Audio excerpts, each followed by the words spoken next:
আজকে হবে হিঙের কচুরি। ডালটা মাটা আছে, হিংটা দিয়েছি, মশলাগুলো সব রকম আছে। গরম কড়াইতে তেল দিলাম, তারপরে একে একে সব হলুদ, লঙ্কা, জিরে মশলাগুলো সব দিয়ে দিলাম।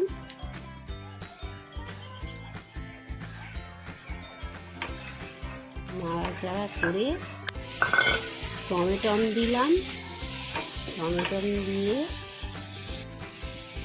ডাল বাটাটা দিয়ে দিলাম। ডালটা যেভাবে কাঁচা না থাকে ভালো করে নিতে হবে। দিয়ে নাড়াচাড়া করে তারপরে ছোট এলাচ একটা কেটে ছোট ছোট করে দিলাম, একটু ঘি দিলাম,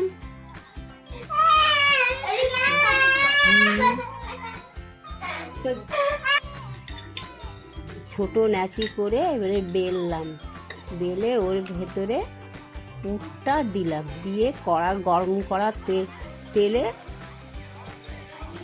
ভেজে এবারে দিচ্ছি।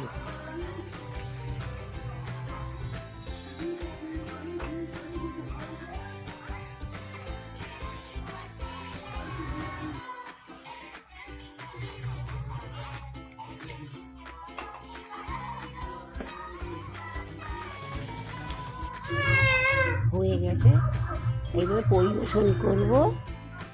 লেবু, শসা, একটু মশলা দিয়ে।